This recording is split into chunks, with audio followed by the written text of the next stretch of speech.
হাসরে যখন বিচার কাজ শুরু হবে তখন সর্বপ্রথম হিসাব নেওয়া হবে নামাজের। নামাজ হলো ভেস্তের চাবি, তা আমরা সকলেই জানি, কিন্তু জানা সত্ত্বেও আমরা নামাজ পড়ি না। প্রিয় নবী হাদিসে বলেছেন, বেনামাজিদেরকে দুনিয়াতেই 5টি শাস্তি দেওয়া হবে। বেনামাজিরা দুনিয়াতেই এই 5টি শাস্তি না পাওয়া পর্যন্ত মৃত্যুবরণ করবে না। মৃত্যুর আগে তাদের এই শাস্তি ভোগ করতে হবে। প্রিয় নবীর এই হাদিসটি অবশ্যই শেয়ার করে দিবেন। প্রিয় নবীর হাদিস জেনে যে ব্যক্তি অন্যের কাছে শেয়ার করলো না, তাকে প্রিয় নবী উম্মত বলে পরিচয় দিবে না। আমরা জানবো এবং অন্যকে জানাবো। এবং আপনি যদি প্রিয় নবীর উম্মত হয়ে থাকেন তাহলে অবশ্যই আলহামদুলিল্লাহ কমেন্ট করবেন। তো চলুন বেশি কথা না বলে শুরু করি আজকের ভিডিও। আজকে আমরা জানবো বেনামাজি ব্যক্তিদের দুনিয়াতে কোন 5টি শাস্তি দেওয়া হবে। বেনামাজি ব্যক্তির সর্বপ্রথম যে শাস্তি হলো সেটি হলো তার কোনো দোয়া কবুল হবে না। সে আল্লাহর কাছে যতই দোয়া করুক না কেন তার কোনো দোয়া আল্লাহর দরবারে কবুল হবে না। 2 নম্বরে যে শাস্তির কথা বলা হয়েছে তা হলো তার নেক কাজের কোনো বদলা দেওয়া হবে না। প্রিয় দর্শক, ধরুন আপনি কিছু পাওয়ার জন্য নেক আমল করলেন,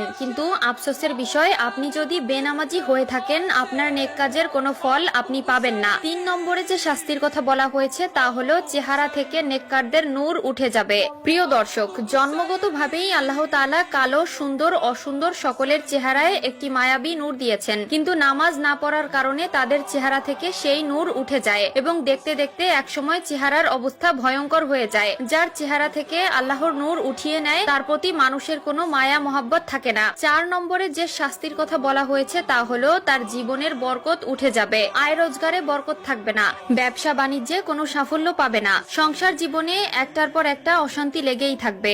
যতই ইনকাম করে ততই মনে হয় যেন কোনো সফলতা পায় না। এর মাধ্যমে বোঝা যায় আল্লাহ তাআলা তার জীবন থেকে নেক বরকত ছিনিয়ে নিয়েছে। 5 নম্বরে যে শাস্তি দেওয়া হবে তা হলো কোনো নেককার বান্দাদের দোয়ার মধ্যে তার কোনো হক থাকবে না। যে ব্যক্তি বেনামাজি তার জন্য যদি কেউ দোয়া করে সেই দোয়ার ফল সে পাবে না। এমনকি ওই বেনামাজি নিজের জীবনের দুর্দশা দূর করার জন্য যদি কোনো আলেমকে এনে দোয়া করায় সেই দোয়া আল্লাহর দরবারে কবুল হবে না, কারণ বেনামাজির জন্য নেককার ব্যক্তিদের দোয়া কবুল হয় না। নামাজ হলো সকল জীবনযাত্রার মূল চাবিকাঠি। আপনি নামাজ পড়লে আপনার জীবনের সকল সমস্যার সমাধান পাবেন। আপনি নামাজ পড়লে আপনার জীবনের সকল বাধা বিপত্তি কেটে যাবে। এমনকি আল্লাহর রহমতে আপনার জীবনটা খুব সুন্দরভাবে কাটিয়ে দিতে পারবেন। আল্লাহ আমাদের সবাইকে 5 ওয়াক্ত নামাজ পড়ার তৌফিক দিক, আমিন।